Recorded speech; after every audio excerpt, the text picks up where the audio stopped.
So, pardon me. I wanted to explain first because see this is a little candle that wouldn't. Okay, 6 tapers all lighted at the same time a few weeks ago. Just to burn them off a little. Because you don't. There's a rule. Nobody cares about rules anymore, but there is a rule that you should never display a candle without at least lighting it one time so that the wick is burned, because it's really considered kind of tacky to have fresh unburned wicks on your candles. I guess I don't know what it's equivalent to, and I don't know why. But anyway, I had just burned them down for a few minutes, and I forgot, and I came in, and this one said, I'm only going to be 2 inches high, and I'm going to make a big mess and run all down. And the rest of them were just like, we are tall, and we have our act together, and we are tapers. So now they're all being punished for his activity. They all have to burn down to his height because it's more important for me to see candles of one height when I look across my room than it is for me to see, 5 beautiful tapers and 1 little nub. Not going to do that. So anyway, that's silly, and that's just part of it. This is the background. Okay. I want to say this because I'm not a big YouTube star or anything, but when they do get up and they can become like YouTube stars, they do get to a point, like there's this one little girl, I adore her. She has built an empire. She's got like 40 employees working all the time, and she's great, but I can tell her little backgrounds are like, they're kind of like photoshopped in. I don't know how they do it, but the thing is, here's the thing, she go, do you like my new background? And it's like, it looks weird. I can't figure it out. And recently they figured this thing out, like, because I think that they really want people to think that it's like that, because now they'll get her from this angle and show it from that angle. But it's very clearly a fake background because it flips. Like one day there's a candelabrum here and there's like a Victorian tabletop lamp here. And then the next day it's the other way. And the big painting that's in the back, it's flipped too. So it's like, let's just mix it out and flip that background. Anyway, it doesn't matter. I'm happy that people can do that. But this is me, and this is my background. This is where I live. And I could probably make a few bucks by renting this out to some of those ghouly YouTube people who want those backgrounds, because everywhere in my house, except for the bathroom, is a photo op. The bathroom, I've actually filmed in my bathroom, and you liked it. But anyway, whatever. The subject is ventricular tachycardia. Listen to tachycardia. I got the tachycardia. No, ventricular tachycardia. And it's just another one of those rhythm problems that we get with our hearts. And when I don't go around talking about it, because it's not really interesting. I'm gonna give you an interesting point about it though today, about my instance of ventricular tachycardia. It's actually kind of worse than AFib, although when you've got bad AFib, there's nothing worse, but it's a little more serious than AFib. It's like if you're talking to somebody who knows medical, but most people just go, oh, I got that too, it ain't no thing. It's a thing, and I didn't want it to be a thing either until it became a thing. I went to have my regular checkup about, I don't know, 6 years ago. I went to have my regular, 5 years ago maybe, my regular checkup, and just so that I could get I knew I had to have blood pressure medicine, so I would just go and say, yeah, give me that checkup so I can get like 3 refills of, and that's how it was. And anyway, she said, hold up. She was a nurse practitioner, just very blunt in your face. She said, something's up with this pulse, and we're gonna have to look at this. And I said, what do you mean? Just give me what I need. She said, no. She said, I think you've got cardiovascular disease. You've got the weirdest pulse I've ever heard in my life. And I was like, well, it's always been weird. It's just who I am. I'm different. She said, no, we're gonna send you to a cardiologist. And then found out when I got there that my heart is too big. It's seriously enlarged. And it is like that of a retired professional athlete who actually abused drugs in order to perform. When I was 26 years old, I made the decision that I was not good with drugs and alcohol. I was not good with those things. They did not they did not take me where I wanted to go, so I had to make a decision to grow up and say, I'm not going to do those anymore. But you know what? I didn't stop, and actually intensified. Well, now, I didn't stop smoking. I smoked cigarettes for, 30 years or something. Smoked like a fiend, too. Committed smoker from day one, and just, so glad. That was the dumbest thing I ever did. Smoking. Dumb! I never felt cool enough smoking to make up for what it did to me. But we're not talking about smoking today. What we're talking about is this. So, I had been being treated for quite a while. And I had been saying, I don't know what all this fuss is about. So finally, the cardiologist just said, I don't understand what you're saying. You seem alarmed about something, but I'm not understanding your terminology because I'm not a medical professional. And he said, all right, you have a dangerously enlarged heart and a really dangerously offset heart rhythm, and you are a ticking time bomb. You are walking around ready to die. This is very important. And I said, okay. Because the thing is, I haven't really felt a lot of anything going on. I haven't. So they I've got a defibrillator and pacemaker in my chest now for 2.5 years, and it's okay. I've got a monitor in there that will send them a message that says, Sammy B's heart just messed up big, y'all. It messed up big. So they have a constant read of my heart activity.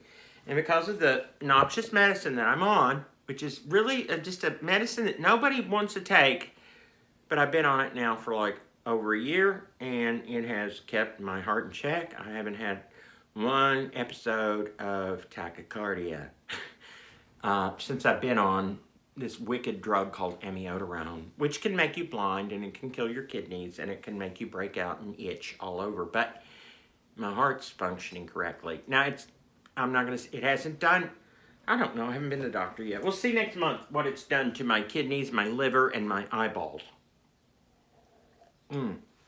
Still drinking coffee here.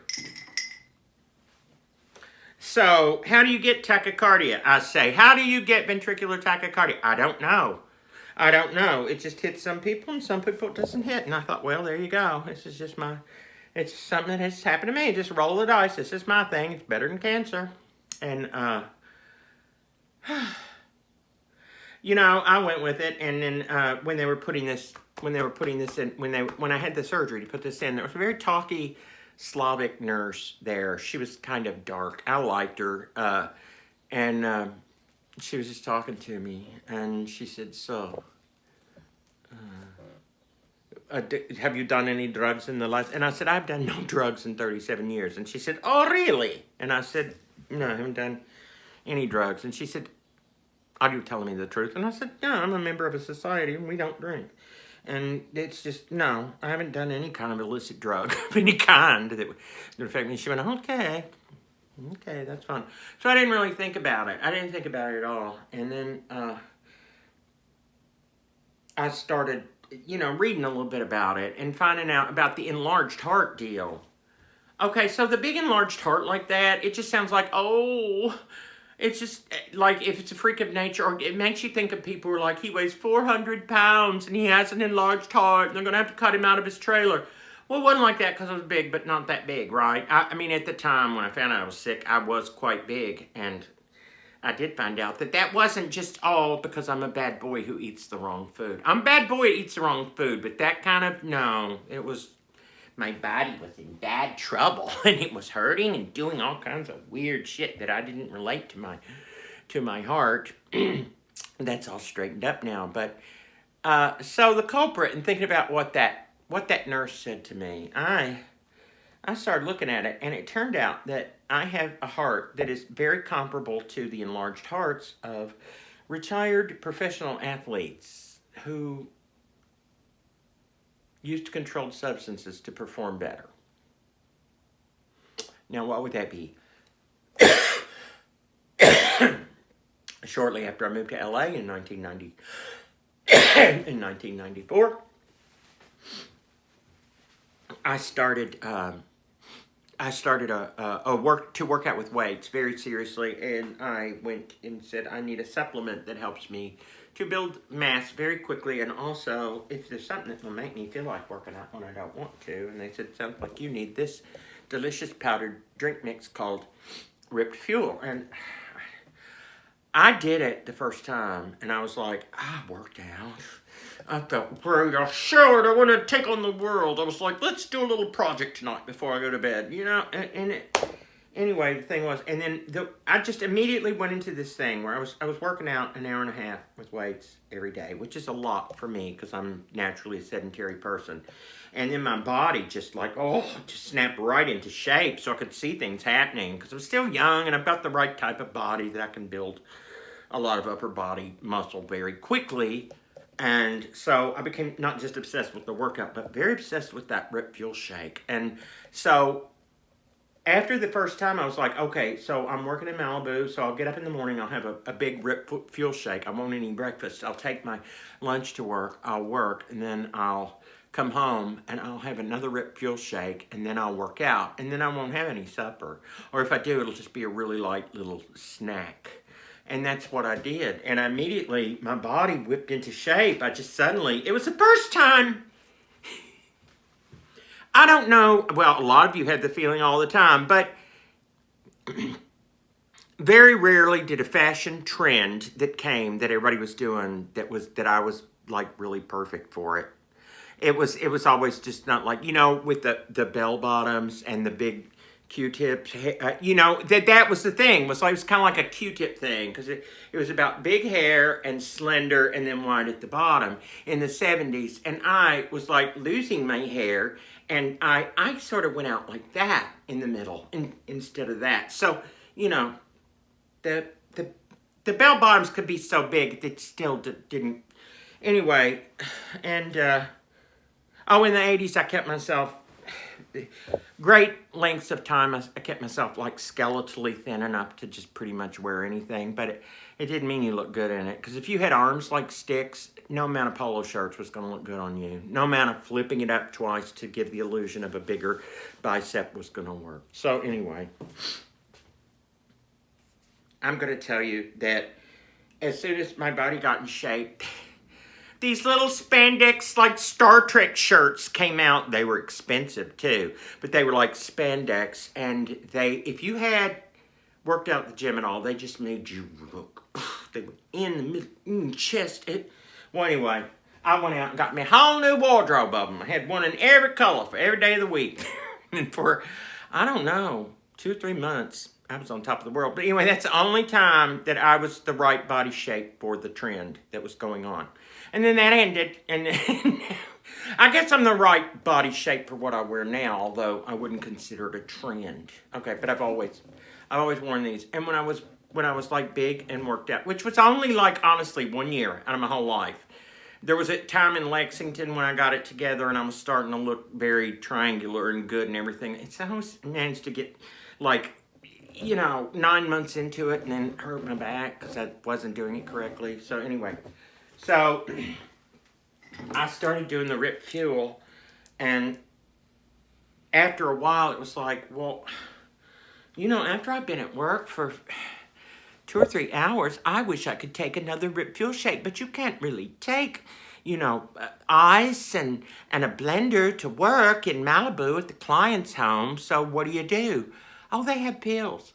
They have capsules, so you don't have to do the shake. I never did another Rip Fuel shake. I never did. And I remember being in Scottsdale, Arizona, getting up early in the morning. It was like 117 degrees. And I'm like, God, coffee sounds horrible, but I must move. And then I went, what am I thinking? I'm healthy. I don't even need to drink coffee. Let me just pop an extra 2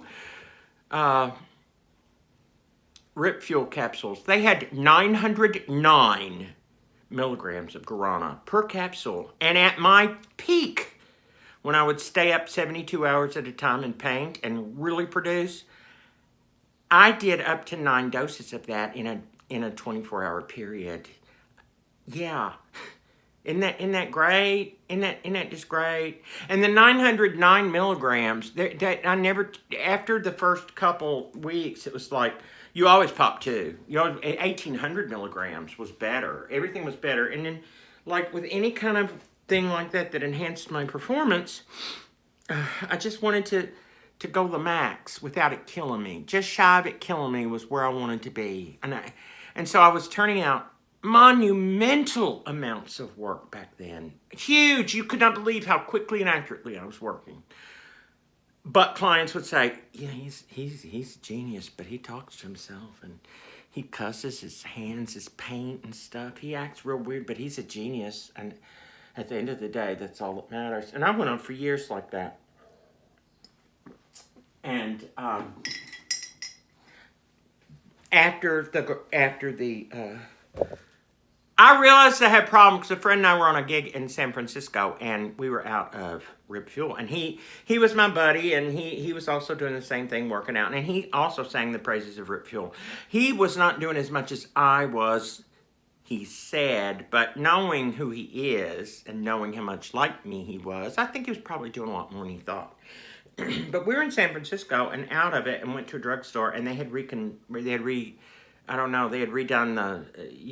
they had reconfigured it. It no longer had 909 milligrams of guarana per serving. It had 80 milligrams of guarana per serving. And I'm like, I would have to take like half a bottle to get the buzz that I want right now to start my day.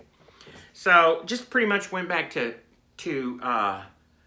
coffee from there, and everything was great until the, quote, energy drinks. Now, we're going back just 20 years ago now. When I would be on a gig and be real serious with what I was doing, my very first stop in the morning would be to go to a 7-Eleven, and I would get 2 of the gigantic sugar-free monster drinks of sort. I don't know, Rockstar, whatever, but it was sugar-free, so I was healthy, right? So I would get 2 of those, and I would take them to work. I would pop one in and then at lunchtime, those were gone. And I might go out and get something to eat and get one more. So you got 3 of those in a day. It doesn't sound like much, and I know kids who are doing this. But honey, I want you to know that kept my heart beating overtime, around the clock. Oh, it felt good, but you know what? It gave me an enlarged heart. There might be other things there, but when I look at... And now I looked it up, and they said, yes, it absolutely... Yeah, if you do too much of the energy drinks, they can actually lead to an enlarged heart. And, you know, I thought at the time, well, I'm just getting through this. But when I look back over it, oh, my God, there were at least, like, we'll just say that 82, 92. We're talking like 25 years of caffeine abuse. And you think, oh, I'm a caffeine achiever. And I was. And I was insane half the time because I was doing so much caffeine that, you know, very similar to what they say crystal meth feels like when you first start doing it. That's what a whole lot of caffeine did for me. I never did crystal meth. I'm really glad I didn't. I'm really glad that it was not in my home state of Kentucky when I was doing illicit drugs, because it sounded like exactly what I wanted. And I was very lucky that I never got my hands on any really good speed, because I would have been... Dexatrim. Hello! Dexatrim. I was on Dexatrim for like 2 years. Extra strength Dexatrim. It was speed in the 80s. So, a lot of over-counter speed will mess you up just as much as the illicit speed will. It might not hit you as hard and fast. You might not find yourself homeless from it, but I'm telling you something, it can really mess with you big time. And I don't know that I regret it, because when it was good, it was so glorious. I am a professional artist, and you'll call me a commercial artist, but I get as carried away with my work and as in love with my work as any highbrow artist I know. And I've had art moments where I'm so happy that I'm creating something that I love that I would just break out in tears and be crying. Now, I look back on that as a spiritual and wonderful. I mean, I think that I was always buzzing. I was always out of my head on guarana, too, during that time. So, you can be a caffeine achiever, but you can also be a caffeine loser. And you can get your heart up about the size of a good work boot. That's a good feeling. One of my favorite children's stories is called Mr. Myrtle's Large Heart. And it's not M-Y-R-T-L-E. It's M-I-R-D-L-E. I think it's M-I-R. Anyway, sweetest. And I've got a large heart. It's not the kind he had. I wish it was the kind he had. But here it is in me working thanks to this little machine over here that keeps it in check. And now thanks to a really noxiously toxic drug that I've been taking for over a year, I haven't had an episode of ventricular tachycardia in over a year. So I'm having it now. And look, I do normal. I never overdo the caffeine. I do 2 1/2 cups of these. And that might be bigger than a regular cup. But to me, that's really cutting back. And I do not drink. I do not drink it after 3 p.m. So y'all go have a good day. Don't do the monster drinks. Don't do the guarana. Don't. It will kill you in the end. Now be careful. Go. Bye.